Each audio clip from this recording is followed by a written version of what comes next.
দুর্দান্ত স্বাদের পেঁপের সন্দেশ বানিয়েছি আর বানিয়েছি তালফুরুলি। বর্ষার দিনে কি সুন্দর জমে যাবে বলুন।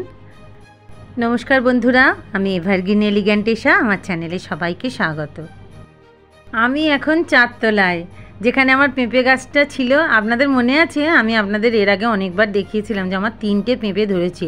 এই প্রথমবার পেঁপে ধরলো।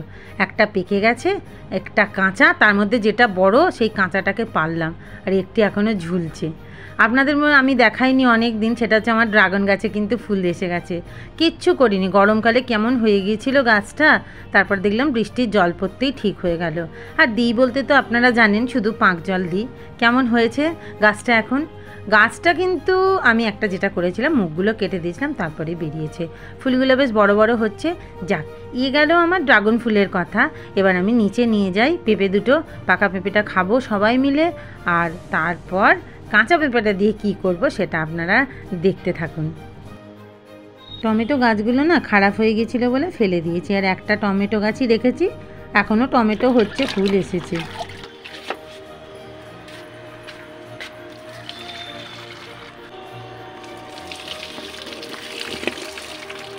এই চারতলায় এসে জলগুলো দিয়ে চলে যায়, কে আবার আসবে।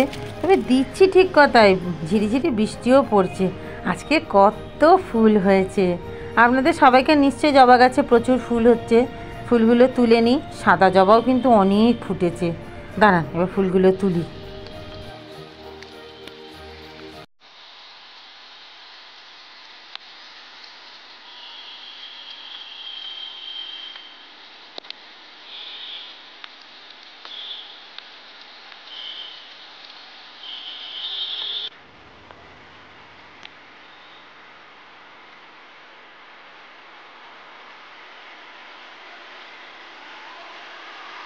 বৃষ্টি পড়লে কি হবে, ফুলগুলো আমি না তুলে নিচে কিছুতেই যাব না। কত ফুল ফুটেছে, আহা। এখন নীল জবাটা আমার ভালোই ফোটে। তোকে বলে নীল জবা, আচ্ছা এটা তো কিন্তু বেগুনি জবা বলুন। হে বাবা, তাড়াতাড়ি করি।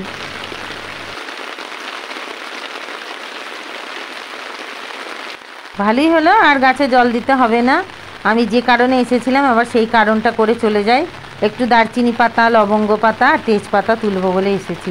গাছগুলো কী সুন্দর ভিজছে, ওদেরও খুব আনন্দ হচ্ছে। বৃষ্টিতে ভিজতে আপনারা কেউ ভালোবাসেন, আমি কিন্তু খুব ভালোবাসি। এটা হচ্ছে দারচিনি গাছ। দারচিনি গাছটা যাই হোক বেঁচেছে। আমার 2টো দারচিনি গাছ মারা যাবার পর এই একটা গাছ বেঁচেছে। আমার তো সবসময় খুব কাজে দেয়। এটা হচ্ছে তেজপাতা গাছ, আর ওইটা হচ্ছে লবঙ্গ গাছ।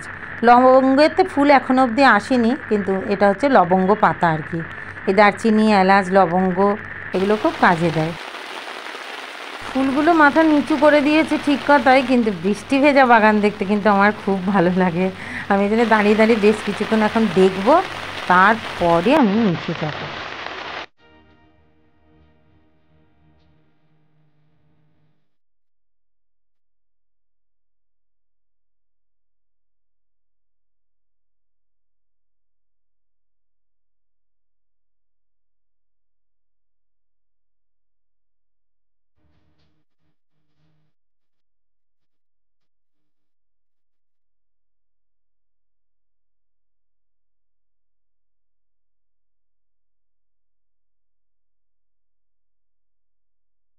এই এতখানি হলো, আর ওইটুকু পেঁপে তো আর কতখানি বা হবে। এর সাথে দেবো একটু মিল্ক পাউডার, মানে মোটামুটি সমপরিমাণ নয়। আর দেবো ঘি, আর দেবো 2টো ছোটো এলাচ। না, এখানে এলাচ পাতা আর দেবো না। জল ফুটছে, জলেতে দিয়ে দেবো ওই গ্রেট করে রাখা পেঁপেটা। পেঁপেটা বেশ কিছুক্ষণ ফুটবে, তারপরে এটাকে জল ঝরাতে হবে। ঠিক একটু নরম নরম হয়ে এলেই হয়ে যাবে, বেশি দরকার নেই। বেশি ফুটলে আবার খারাপ হয়ে যাবে। আর ওই যে গাছের পাতাগুলো নিয়ে এলাম, এই গাছের পাতাগুলো এবার এতে দিয়ে দেবো। যাদের গাছের পাতা নেই তারা তেজপাতা দেবেন, আর কি করবেন, তেজপাতা তো অ্যাভেলেবেল। এবার ভালো করে ফুটছে, নরম হয়ে এলো, এবার এটাকে ছেঁকে নেব।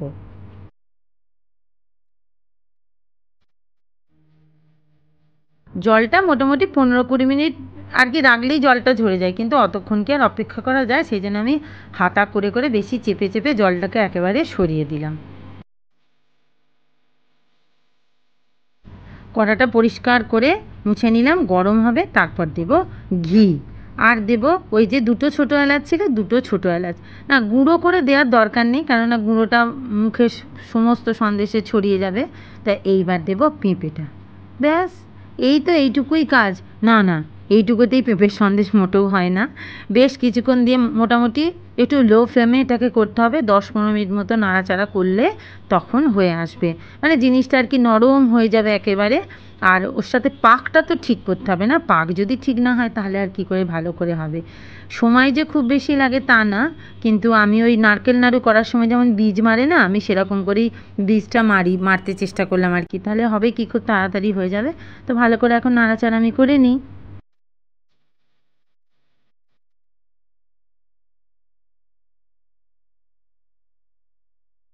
চিনিটা একটু কমই দেবো, কেননা মিল্ক পাউডার দেবো তো, সেজন্য চিনি অল্প দিলেই হয়ে যাবে। আর কতটুকুই বা পেঁপেটা আর কতটাই বা হবে। এবার গুঁড়ো দুধটা দিয়ে দিলাম। আসলে মিল্ক পাউডার একটু বেশি দিলে হবে কি, টেস্ট তো ভালো হবে, তবে খুব বেশি না, মোটামুটি যতখানি গ্রেট করে রাখা পেঁপে তার আর কি 1/3 দিতে হবে মিল্ক পাউডার। এবার এটাকে ভালো করে নাড়াচাড়া করতে হবে। বেশ একটু সময় নিয়ে নাড়াচাড়া করলে হবে কি, একেবারে মোলায়েম হয়ে মিশে যাবে। এই পেঁপের সন্দেশটা যখন আপনারা বানাবেন, তারপর আমাকে বলবেন যে কেমন হয়েছে। ঠিক মনে হবে যেন কালাকাঁদ খাচ্ছি। ব্যাস, আমার হয়ে গেছে, আমি নামিয়ে নিয়েছি। এখন গরম গরম রয়েছে। এরপর এই গরম অবস্থায় না পাকানো একটু মুশকিল আছে, যখন ঠান্ডা হয়ে যাবে তখন পাকাবো। এর সাথে যেটা দেবো সেটা হচ্ছে কাজু আর কিশমিশ। এখন তো পাকানো যাচ্ছে না, এই গরম অবস্থাতেই কাজু কিশমিশটা দিয়ে দেবো। যখন আপনারা বানাবেন, গোল গোল করে পাকাবেন, মনে হবে যেন ঠিক কাঁচাগোল্লা। দেখতে ঠিক কাঁচাগোল্লার মতো লাগছে না? কেমন হলো? এই পেঁপের সন্দেশটা আমি কার কাছে শিখেছিলাম সেটা কিন্তু আমি একদিন আপনাদের পরে বলবো। ছাদে পেঁপে গাছ ছিল, পেঁপে হয়েছে বলে করলাম পেঁপের সন্দেশ। আর তাল এনেছে বাজার থেকে। এই তাল দুটো কিন্তু খুব কমেতেই নিয়েছে, জানেন তো। এই তাল দুটো নিয়েছে 25 টাকায়। তো আমার মিস্টার বলল চলো নিয়ে যাই। আমি কদিন ধরেই বলছিলাম তালের কথা, কিন্তু তালটাতে আমার মনে হচ্ছে না যে খুব একটা সেই যে খুব আর কি বেরোবে শাঁসটা, সেটা কিন্তু নয়।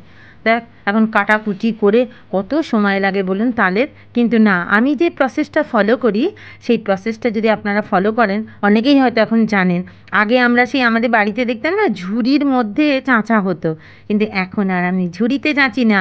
এটা আমাকে আমার দিদি শিখিয়েছে। দিদি বলেছে এরকম করে যত তাড়াতাড়ি করে নাড়াচাড়া করবি, তখন দেখবি তাড়াতাড়ি হয়ে যাবে। তো মন দিয়ে জোরে জোরে ঘষলেই কিন্তু তালের শাঁস বেরিয়ে যাবে। নিচে একটা মানে আর কি কাঁশি টাইপের রাখবেন, দেখবেন ওর সাথে খাপে খাপে পড়বে।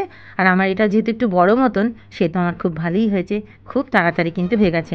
না, এটা আমি কিন্তু করিনি, এটা আমার হেল্পিং হ্যান্ড ঝুমা আমাকে করে দিয়েছে।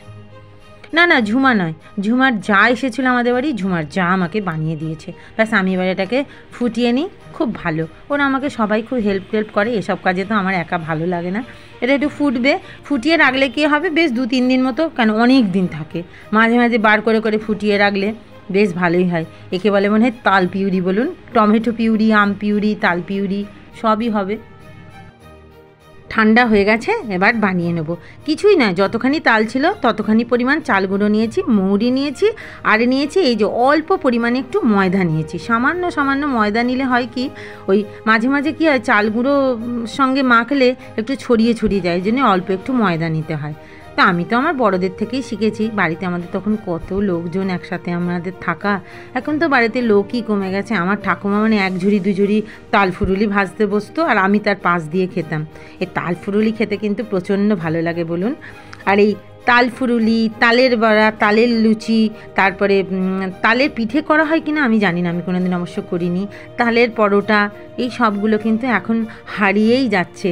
তাও ইউটিউবের দৌলতে আমরা তাও একটু দেখতে পাই। আর আমি তো এগুলো খেতে ভীষণই ভালোবাসি, বিশেষত তাল ফুরুলিটা। তো আমার আস্তে আস্তে দেখুন দিচ্ছি, ভাজা হয়ে যাচ্ছে, কোনোটা ছড়িয়ে যাচ্ছে না। রঙটা কেমন হয়েছে, ভালোই হয়েছে। পুড়ে যাবে না তো? পুড়ে গেলেই কিন্তু গন্ডগোল। আগে তো আখের গুড় দিয়ে মাখা হতো, একটু নরম নরম হতো। জানি না এবারে চিনি দিয়ে করছি কেমন হবে। বছরে তো এই 1-2বারই খাওয়া, তাই না? অত মনে থাকে নাকি? ভাজার পর মনে হয় যে হ্যাঁ ঠিকঠাক করে করতে পেরেছি।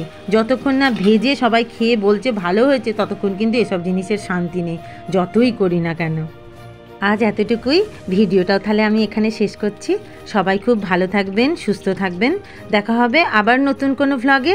আর যদি ভালো লেগে থাকে অবশ্যই একটা লাইক দিয়ে অন্যকে দেখার সুযোগ করে দেবেন।